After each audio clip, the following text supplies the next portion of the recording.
नमस्कार, मैं Ravindra Kumar Meena, assistant professor geography. आप सभी का स्वागत है भूगोल की इस कक्षा में। In this last video we have understand crops of Asia. Today we are going to understand and define industry of Asia. Last part में हमने एशिया की प्रमुख फसलों का अध्ययन किया. आज हम एशिया का निर्माण उद्योग पढ़ेंगे. जैसा कि हम समझते हैं कि विश्व में वर्तमान समय की आवश्यकताओं को हम देखें तो वही देश आर्थिक और राजनीतिक दृष्टिकोण से शक्तिशाली है, महत्वपूर्ण है, जहाँ पे इंडस्ट्रियल इंफ्रास्ट्रक्चर का डेवलप सबसे ज़्यादा हुआ है, अर्थात जहाँ पे आधुनिक उद्योग धंधों का विकास अधिकतम हुआ है, वह कंट्री आज विश्व में सबसे शक्तिशाली है. उदाहरण के लिए हम देखें संयुक्त राज्य अमेरिका, रूस, जर्मनी, ब्रिटेन, ये इस बात की उदाहरण हैं कि उद्योग धंधों के बल पे कोई देश कितनी भी प्रगति कर सकता है. अगर हम इसी संदर्भ में देखें तो एशिया महाद्वीप में केवल जापान ही एक ऐसा देश है जिसको इंडस्ट्रियल डेवलपमेंट का श्रेय मिल सकता है. अर्थात सबसे ज़्यादा अगर औद्योगिक विकास देखें हम एशिया महाद्वीप में तो जापान के अंदर हुआ है. वहाँ की इंडस्ट्री इतनी डेवलप है कि जापान को great Britain of the east, पूर्व का ब्रिटेन के नाम से भी जाना जाता है. तो उद्योग धंधे बहुत इम्पोर्टेंट है. इसी कड़ी में हम पहले आयरन एंड स्टील इंडस्ट्री का अध्ययन करते हैं.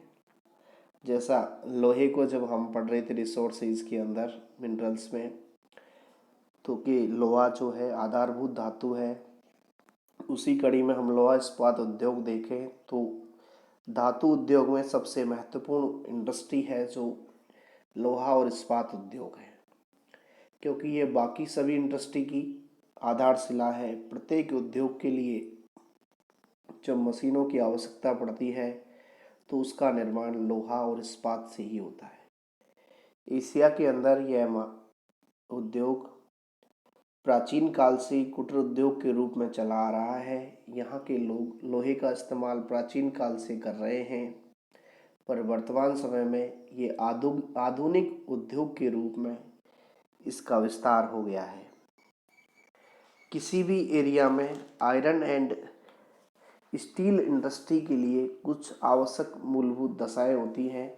वैसे जब इंडस्ट्रियल ज्योग्राफी पढ़ते हैं तो उद्योग की अवस्थापना के लिए कुछ मूलभूत कारक उत्तरदायी है, जो अधिकांशतः किसी भी प्रकार की इंडस्ट्री को कहीं पे भी लगा लो, वो कारक हर जगह उत्तरदायी है. उसमें से हम उसी संदर्भ में लोहे के संदर्भ में अगर हम देखें कि कहाँ पे लगेगी ये इंडस्ट्री, तो सबसे पहला किसी भी उद्योग की स्थापना के लिए कि वहाँ पे रॉ मटेरियल हो, अर्थात कच्चे माल की प्राप्ति हो. कच्चा माल हो भी तीन प्रकार का होते हैं. भारी और सस्ते कच्चे माल की इसमें आवश्यकता है लोहे के अंदर. तो एक तो धातु गलाने का कच्चा लोहा, दूसरा कच्चे लोहे को गलाने के लिए कोयला, और तीसरा गली हुई धातु का मैल साफ करने के लिए चूना और डोलोमाइट पत्थर. ये आयरन इंडस्ट्री के लिए तीन मूलभूत कच्चे पदार्थ हैं. दूसरा है इसके अंदर सस्ती भूमि हो और स्वच्छ जल की उपलब्धता हो, क्योंकि लोहे के कारखानों में विशाल और भारी मशीनों का प्रयोग किया जाता है, जिनके लिए अधिक भूमि और भारी मात्रा में स्वच्छ जल की इम्पोर्टेंसी है, आवश्यकता है, क्योंकि लोहे को ठंडा करना है, गैस की धुलाई करनी है, वाष्प बनानी है, इन सभी कामों के लिए जल की आवश्यकता है.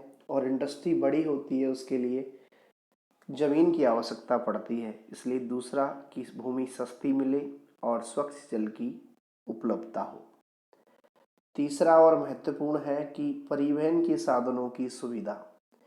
किसी भी उद्योग की स्थापना में यातायात के साधन इम्पोर्टेंट हैं, क्योंकि इसी के जरिए रॉ मटेरियल आता है, अर्थात कच्चा माल इंडस्ट्री तक आता है और तैयार माल यहाँ से मार्केट बाजार तक पहुँचाया जाता है, तो उसके लिए परिवहन के साधनों की उपलब्धता होना जरूरी है।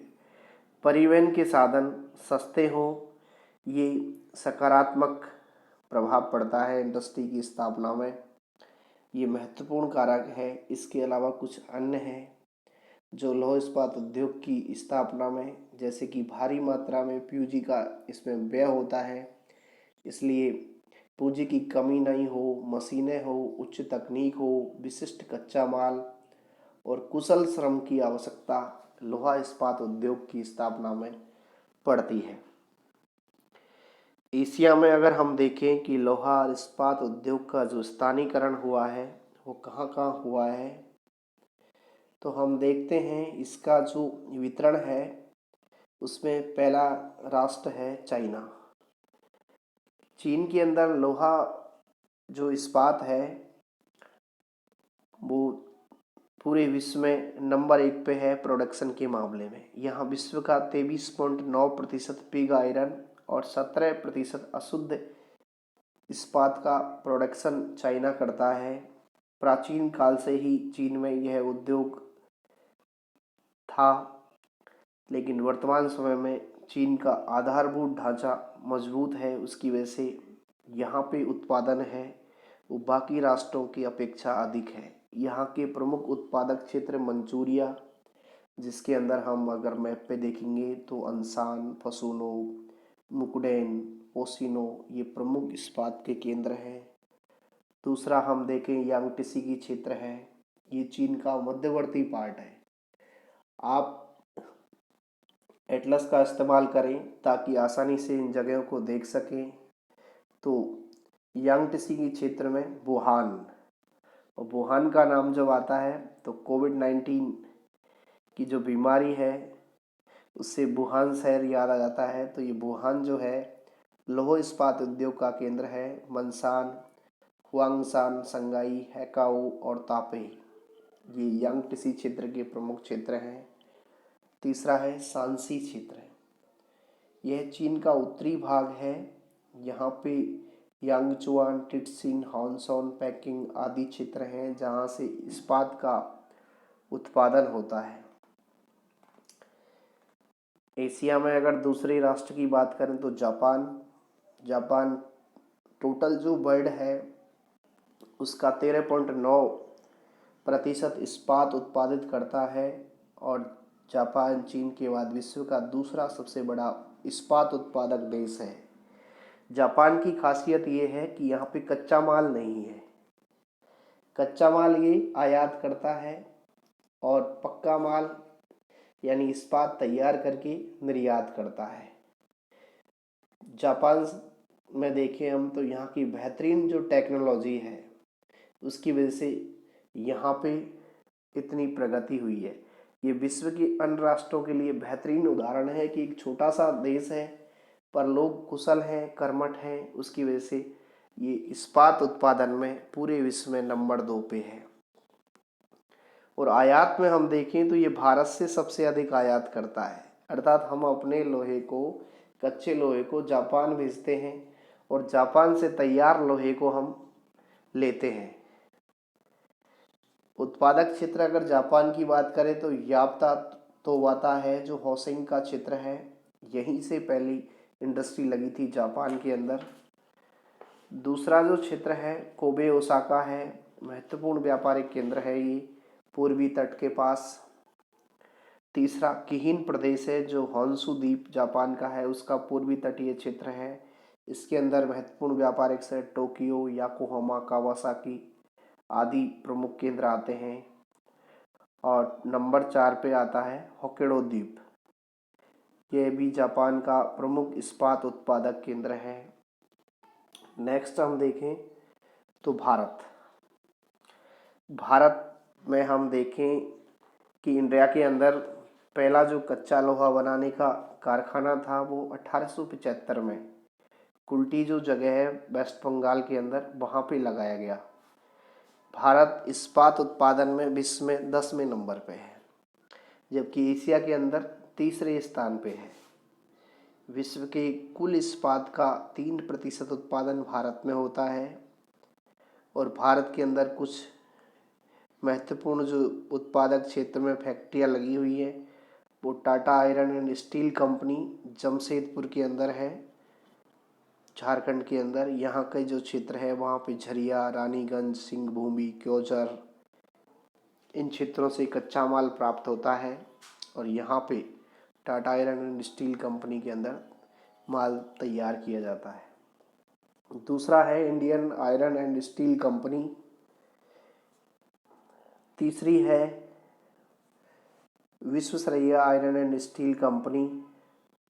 इसके अलावा अन्य जो प्रदेश हैं कर्नाटक, झारखंड, उड़ीसा, तमिलनाडु का सेलम, आंध्रा का विशाखापट्टनम आदि जगह छोटे छोटे कारखाने लगे हुए हैं जहाँ से आयरन एंड स्टील का प्रोडक्शन किया जाता है। इसके अलावा अन्य उत्पादक एशियाई राष्ट्रों में हम देखें तो एशियाई रूस, एशिया महाद्वीप में एशियाई रूस जो है प्रोडक्शन की दृष्टि से चौथे स्थान पे है।